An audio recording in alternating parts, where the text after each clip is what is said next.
समझने के तरीके हैं। आप हर एक शेयर को गूगल पे जाके लिखोगे ना, उसकी डिटेल आ जाएगी। तो उस डिटेल में वो क्या चेक करना होता है, सबसे पहले किसी भी शेयर को अगर आप सर्च करते हो, जैसे मान लो मेरा फेवरेट शेयर है, मैंने अभी आप थोड़ी देर पहले बताया इंफोसिस, मैं लिखूंगा गूगल पे इंफोसिस की जब हिस्ट्री निकल के आएगी तो उसके बारे में सबसे पहली जो चीज मुझे चेक करनी है वो क्या चेक करनी है, वॉरेन बफेट कहते हैं सबसे पहले आप क्या करो, अच्छे से उसका रिसर्च करो कि वो कंपनी फंडामेंटली कितनी स्ट्रॉन्ग है। सबसे पहले आपको उसका आरओई देखना है। आरओई क्या होता है, रिटर्न ऑन इक्विटी।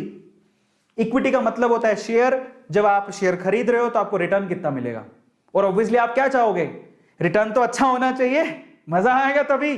तो आरओई जब भी आप देखोगे, जैसे मान लो आप गूगल पे सर्च करो ROE of Infosys, ROE of Hindustan Lever, या ये यूई हिंदुस्तान लीवर, आपके घरों में जो प्रोडक्ट होते हैं FMCG product, ROE of Hero MotoCorp, आपको तुरंत बता देगा।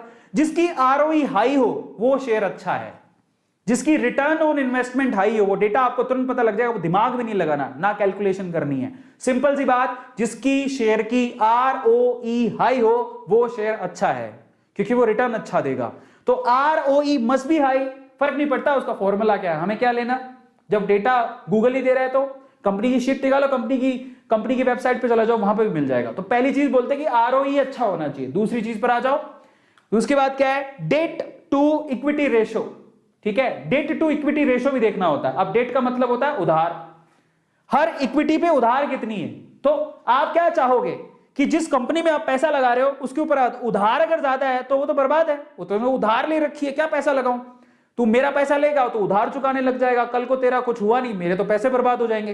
तो आपको क्या चाहिए कि कंपनी की जो debt to ratio, debt to equity ratio है वो कम होनी चाहिए, उधार नहीं होनी चाहिए ज्यादा उसके ऊपर। कंपनी में उधार नहीं, कई कंपनियां मिल जाएंगी आपको जो जीरो डेट पर है, कोई कर्जा नहीं है उनके ऊपर। अगर किसी कंपनी में कोई कर्जा ही नहीं है और फंडामेंटली उनके प्रॉफिट अच्छे हैं, वो कंपनी अच्छी है। तो आप जाके जब सर्च करोगे कि जाओ बताओ इंफोसिस का डेट टू इक्विटी रेशो कितना है, दैट मस्ट बी कम, दैट मस्ट बी लो। अगर वो कम है तो वो कंपनी अच्छी है। ये दूसरा फंडामेंटल है किसका, वॉरेन बफेट का। ये टेक्निकल फंडामेंटल्स है जो आपको पता होने चाहिए, समझ रहे हो, क्योंकि अब आप शुरू करने जा रहे हो और एक गणित पता होनी चाहिए। आप फॉर्मूला छोड़ो, आप ये याद रखना आरओई हाई होना चाहिए, डेट कम होनी चाहिए। तीसरी सबसे इंपॉर्टेंट चीज है, जो सबसे इंपॉर्टेंट है वो क्या, जो कंपनी प्रोडक्ट बनाती है उसकी प्रोडक्ट की कॉस्ट क्या है और वो कितने में सेल करती है। मान लो प्रोडक्ट की कॉस्ट है 500 रुपए, सेल करती है 1000 रुपए, प्रॉफिट कितने का हुआ, 500 रुपए का।